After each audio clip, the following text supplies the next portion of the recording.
პოლიტიკური დევნა თავდასხმა ადამიანის უფლებებზე დემოკრატიისგან უკან დახევა. მეორე დღეა მწვავე შეფასებები ისმის დასავლეთისგან ქართული ოცნების მიერ სამოქალაქო სექტორის მიმართ გაზრდილ რეპრესიებზე. კრიტიკულ განცხადებებს აკეთებენ ცალკეული ქვეყნები და შეფასება გავრცელდა ევროკავშირის სახელითაც. ოცნების ხელისუფლებას მოუწოდებენ გააუქმოს არასამთავრობო ორგანიზაციების ანგარიშების დაყადაღების გადაწყვეტილება. ორგანიზაციებს საბოტაჟის ბრალდებებს საპროტესტო აქციებზე საკუთარი თანამშრომლების დასაცავად ნაყიდი, მცირე რაოდენობის პირბადეების, დამცავი სათვალეებისა თუ სხვადასხვა სამედიცინო საშუალებისთვის უყენებენ. ოცნება კი დასავლეთის მხრიდან რეპრესიების კრიტიკას უცვლელი რიტორიკით და შეთქმულების თეორიებით პასუხობს. დასავლურ ქვეყნებსაც ოცნება საბოტაჟის ხელშეწყობაში ადანაშაულებს.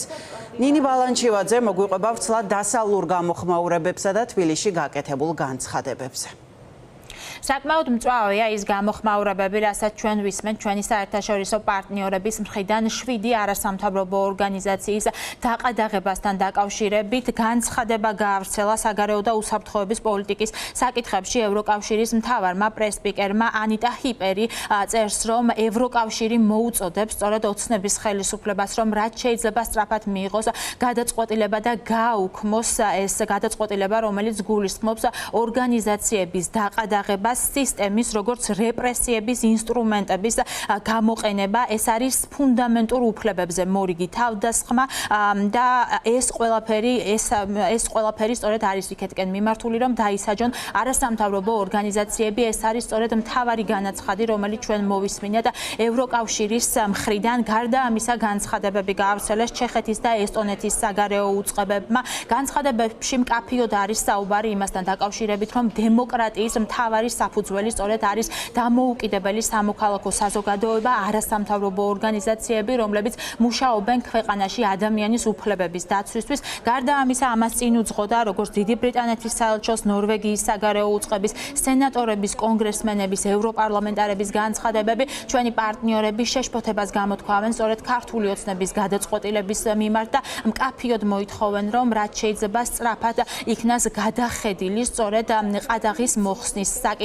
მე მაყურებელს შევახსენებ, რომ სწორედ 27 აგვისტოს გახდა ცნობილი პროკურატურის განცხადებიდან, რომ დააყადაღეს 7 არასამთავრობო ორგანიზაცია და მთავარი რაზეც ედავება პროკურატურა არასამთავრობო ორგანიზაციებს. ეს არის ფინანსების გამოყენება, აირწინაღების, დამცავი სათვალეების, პირბადეების შეძენისთვის და მუხლები ამ შემთხვევაში არის ძალიან მძიმე. ასევე არასამთავრობო ორგანიზაციებს ედავებიან იურიდიული დახმარების გაწევას იმ პირებისთვის, რომლებიც მოექცნენ სწორედ რეპრესიების ქვეშ. შესაბამისად, მესამე სექტორის პოზიცია აქ მკაფიოა, რომ ეს არის დევნა თავისუფალი აზრის წინააღმდეგ. ევროკავშირი საქართველოს მთავრობას მოუწოდებს დაუყოვნებლივ გააუქმოს დამოუკიდებელი სამოქალაქო საზოგადოების ორგანიზაციების საბანკო ანგარიშების დაყადაღების გადაწყვეტილება. ეს ფუნდამენტურ უფლებებზე მორიგი თავდასხმა და სასამართლო სისტემის, როგორც რეპრესიის ინსტრუმენტის გამოყენებაა. ფინანსური განზრახ გაგუდვის მეშვეობით პოლიტიკური დევნის აქტი, რომლის მიზანია გააჩუმოს და დასაჯოს განსხვავებული აზრი. სამოქალაქო საზოგადოების ორგანიზაციები არასახელმწიფოს მტრები, არამედ დემოკრატიული პლურალიზმისა და ანგარიშვალდებულების ხერხემალია. წლების მანძილზე საქართველოს ენერგიული სამოქალაქო საზოგადოება ქვეყნის ევროპული ინტეგრაციის მამოძრავებელი ძალა იყო, რომელსაც ხელშესახების არგებელი მოქონდა თავისი მოქალაქეებისთვის. ამ ორგანიზაციების მიზანში ამოღება ფუნდამენტურ დემოკრატიულ ღირებულებებს ეწინააღმდეგება და ძირს უთხრის საბაზისო პრინციპებს, რომლებსაც კანდიდატი ქვეყნისგან მოელიან. ევროკავშირი მყარად უდგას გვერდით საქართველოს გამძლე და მამად სამოქალაქო საზოგადოებას, რომელიც მთავრობის მხრიდან მზარდი რეპრესიების მიუხედავად აგრძელებს მოქალაქეების მსახურებას. ევროკავშირი მყარად უდგას გვერდით საქართველოს გამძლე და მამად სამოქალაქო საზოგადოებას, რომელიც მთავრობის მხრიდან მზარდი რეპრესიების მიუხედავად აგრძელებს მოქალაქეების მსახურებას. არასამთავრობო ორგანიზაციები შეუცვლელ როლს ასრულებენ ყველა ქვეყანაში, ის რაც ჩეხეთმა თავისი გამოცდილებიდან იცის. გვერდში ვუდგავართ საქართველოს სამოქალაქო საზოგადოებას და საქართველოს მთავრობას მოუწოდებთ შეაჩეროს გამოძიებები და გაათავისუფლოს გაყინული ფინანსური რესურსები. საქართველოს მთავრობამ 7 სამოქალაქო საზოგადოების ორგანიზაციის საბანკო ანგარიშები დააყადაღა. ეს დემოკრატიისთვის უდიდესი უკან გადადგმული ნაბიჯია და პირდაპირ დარტყმა მოქალაქეებზე, რომლებიც დამოკიდებული არიან მათ სასიცოცხლოდ მნიშვნელოვან სამუშაოზე. სამოქალაქო საზოგადოების ორგანიზაციებს არსებითი მნიშვნელობა აქვთ უფლებების დაცვისთვის, საზოგადოების მხარდაჭერისთვისა და ხალხისთვის ხმის მიცემისთვის.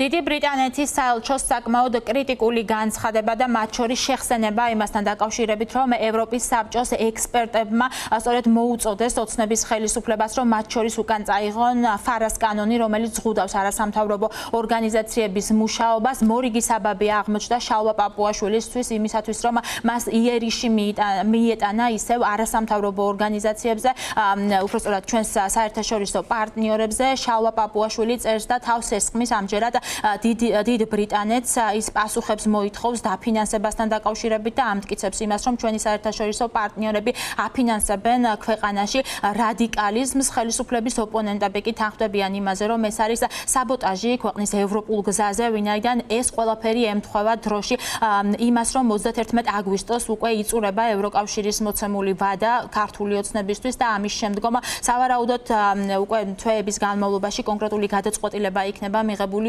მიმოსვლასთან დაკავშირებით და გარდა ამისა მე მაყურებელს შევახსენებ რა იყო ის 4 მთავარი მოთხოვნა, რომელიც ევროკავშირს ჰქონდა სწორედ იმისთვის, რომ არ შეწყდეს უვიზო მიმოსვლა. ეს არის რეპრესიების შეწყვეტა, დაპატიმრებული პოლიტპატიმრების გათავისუფლება, რეპრესიული კანონების გაუქმება და ასევე ღია დიალოგის უზრუნველყოფა. ოპოზიციაში კი საუბრობენ, რომ რეპრესიები ემატება, ამჯერად სამიზნეში ყავს ოცნებას არასამთავრობო ორგანიზაციები, შესაბამისად ისინი ამ ნაბიჯებს დგამენ განზრახ.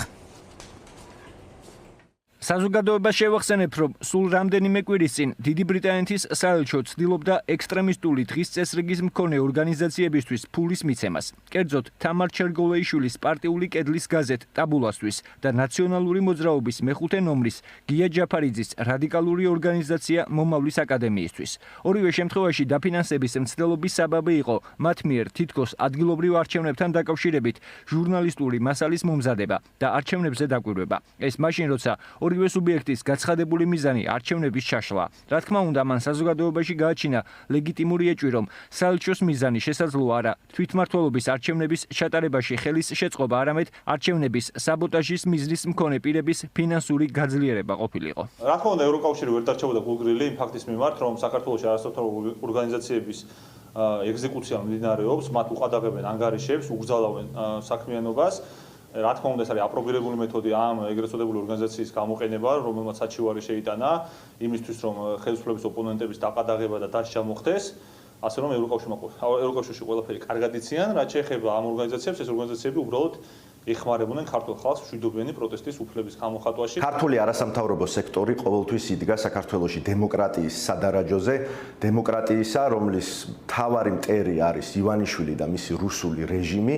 ბუნებრივია, ჩვენი საერთაშორისო პარტნიორები ყოველთვის იყვნენ და რჩებიან ქართველი ხალხის და ქართული სახელმწიფოებრიობის პარტნიორებად და მათი რეაქცია არის ადეკვატური. ჩვენი სრული მხარდაჭერა ქართულ არასამთავრობო ორგანიზაციებს. პროკურატურის ეს ქმედება 4 დღით ადრე, ვიდრე ამოიწურებოდა რეჟიმისთვის განსაზღვრული ვადა, რომ უვიზო მიმოსვლის შეჩერება ევროკავშირთან თავიდან აეცილებინა საქართველოს, არის ღია განაცხადი ქართული ოცნების, რუსული რეჟიმის, პროკურატურის მხრიდან, რომ ისინი გააკეთებენ ყველაფერს იმისთვის, რომ საქართველოს დაკარგოს უვიზო მიმოსვლა ევროკავშირთან.